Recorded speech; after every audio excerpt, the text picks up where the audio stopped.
Hi friends, welcome to my channel. This is AK Suman. So in the review recent days Telugu இண்டஸ்ட்ரியில் release ஆன Devara part 1. So அந்த மூவியோட review தான் பார்க்க போகிறோம். இந்த மூவி பார்த்தீங்கன்னா ஹிந்தி, தமிழ், கன்னடம், மலையாளம் இந்த லாங்குவேஜஸ் எல்லாம் வந்து அவைலபிளாக இருக்குது. ரிவ்யூ பார்க்குறதுக்கு முன்னாடி நம்ம சேனலுக்கு புதுசாக இருந்தீங்கன்னா அந்த சப்ஸ்கிரைப் பட்டன் கிளிக் பண்ணிக்கோங்க. அப்போ தான் நம்மளோட அப்டேட்ஸ் உங்களுக்கு ரெகுலராக வரும். நம்ம சேனலில் போடுற ரிவ்யூ முடிஞ்ச அளவுக்கு ஸ்பாய்லர் கண்டென்ட்ஸ்லாம் அவாய்ட் பண்ணி போடுற ரிவ்யூ, அதனால் உங்களுக்கு மூவியோட எந்த ஒரு ஃபீலும் குறையாது. ஸோ இதுதான் நம்மளோட மோட்டிவ். வீடியோ பிடிச்சிருந்தா கடைசியாக லைக் பண்ணிடுங்க அண்ட் உங்கள் ஃபீட்பேக்கை கமெண்ட்டில் சொல்லுங்கள். தேவாரா இந்த ஃபிலிம் பார்த்தீங்கன்னா இந்த ஃப்ரைடே தான் வந்து ரிலீஸ் ஆயிருக்கு. ஸோ இந்த மூவியை டைரக்ட் பண்ணது பார்த்தீங்கன்னா கோட்டாலா சிவா. ஸோ அவருக்கு இது 6th ஃபிலிம். இதில் பார்த்தீங்கன்னா அவருக்கு இதுக்கு முன்னாடி நடந்த 4 ஃபிலிமும் பயங்கர ஹிட்டு, லாஸ்ட் ஃபிலிம் மட்டும் பெருசாக போல். அண்ட் இந்த மூவிக்கு மியூசிக் டைரக்ட் பண்ணது பார்த்தீங்கன்னா நம்ம அனிருத் தான் மியூசிக் டைரக்ட் பண்ணியிருக்காரு. ஸோ இது இல்லாமல் இந்த மூவியில் லீட் ரோல்ஸ் பண்ணது ஜூனியர் என்டிஆர், சைஃப் அலி கான், பிரகாஷ் ராஜ், ஜான்வி கபூர், கலையரசன், இன்னும் பலர் இந்த படத்தில் வந்து நடிச்சிருக்காங்க. அண்ட் ஜூனியர் என்டிஆருக்கு பார்த்தீங்கன்னா இது வந்து 30வது ஃபிலிம். இப்போ ஸ்டோரியோட சிங்கிள் லைன் பார்த்தீங்கன்னா, ஸ்டோரி ஸ்டார்ட் ஆகிற இயர் 1996. அந்த டைமில் ஒரு பெரிய ஈவெண்ட்டில் ஒரு அசம்பாவிதம் நடக்க போகுது அப்படின்னு போலீஸ்க்கு இன்ஃபர்மேஷன் வருது. அது ஒரு பர்சன்னால் அப்படின்னு. ஸோ அந்த பர்சனை வந்து தேடி போகும்போது அவர் வந்து கடைசியாக இந்த ஒரு பர்சன் கூட தான் வந்து இருக்காருன்னு சொல்லிட்டு ஒரு ஸ்மக்லரை வந்து காமிக்கிறாங்க. ஸோ அந்த பர்சனும் பார்த்தீங்கன்னா இப்போ இறந்துட்டா ஒரு வதந்தி போயிட்டுருக்கு. போலீஸ் வந்து அவங்க விசாரிக்கிறதுக்காக அவங்களுக்கு அந்த ஸ்மக்லருக்கு ஹெல்ப் பண்ண ஒரு கிராம மக்களை தேடி போகிறாங்க.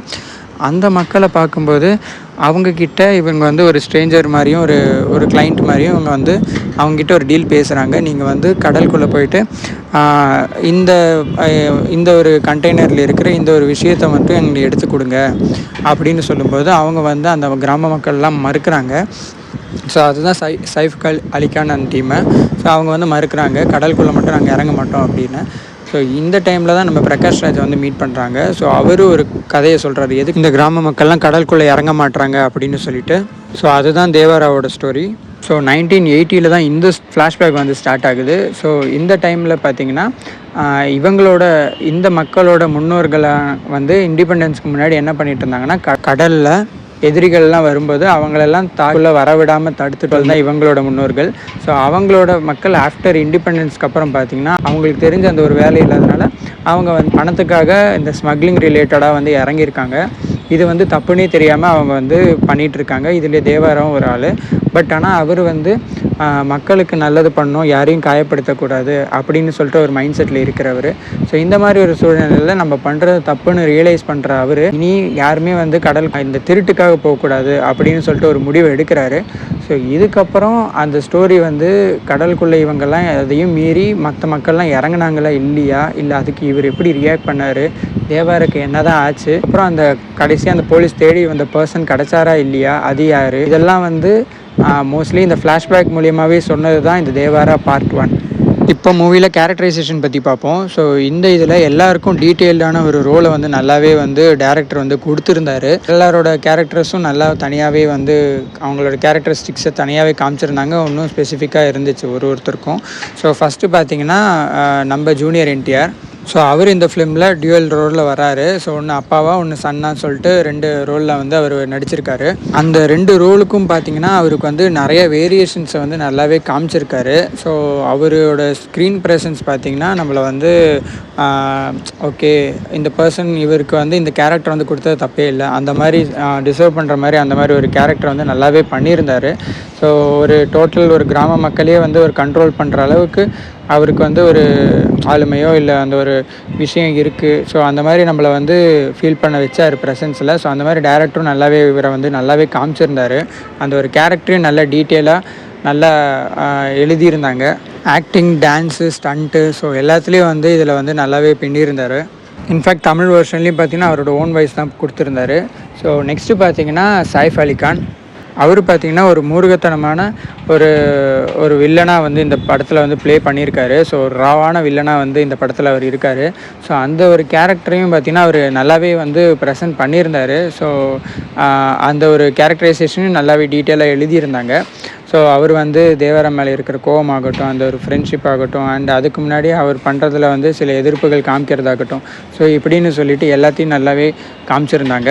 ஸோ அது இல்லாமல் பார்த்திங்கன்னா ஸ்ரீகாந்த், கலையரசன், ஸோ இவங்களுக்கெல்லாம் அவங்களுக்கு கொடுத்த ரோலை அவங்களோட கேரக்டர்ஸ் நல்லா டீட்டெயிலாக எழுதியிருந்தாங்க. அந்த ரோலையும் நல்லாவே அவங்க பண்ணியிருந்தாங்க.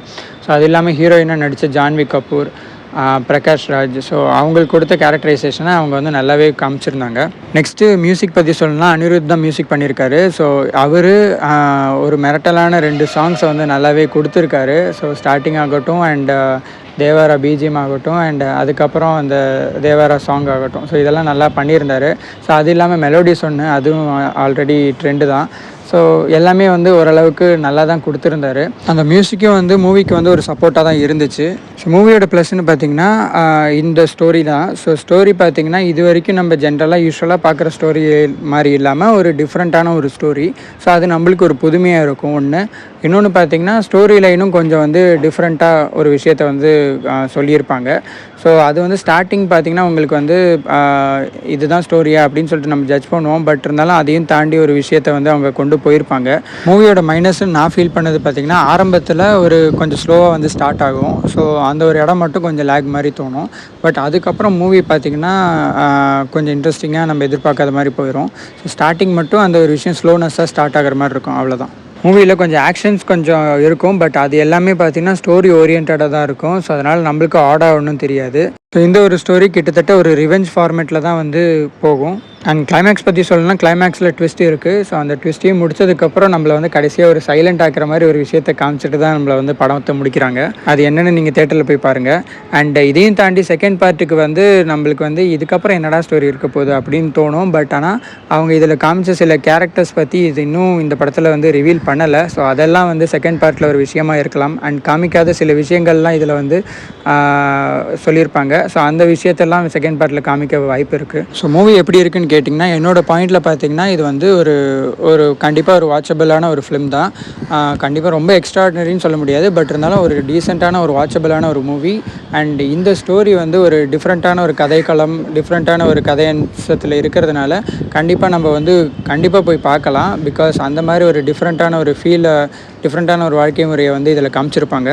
கண்டிப்பாக என்டிஆர் ஃபேன்ஸுக்கெலாம் இது பயங்கர ஒரு கூஸ்பம்ஸான ஒரு மூவியாக இருக்கும். பிகாஸ் நிறைய கூஸ்பம்ஸ் மூமெண்ட்ஸ் அண்ட் விஷயங்கள்லாம் வந்து இதில் வச்சுருக்காரு டேரக்டர்.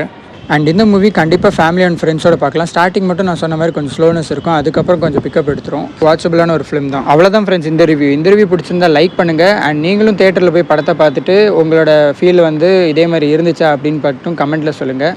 அண்ட் இதே மாதிரி மூவி ரிலேட்டட் அப்டேட்ஸ்க்கு நம்ம சேனலை சப்ஸ்கிரைப் பண்ணுங்கள். தேங்க்ஸ் ஃப்ரெண்ட்ஸ், தேங்க்ஸ் ஃபார் வாட்சிங். Take care.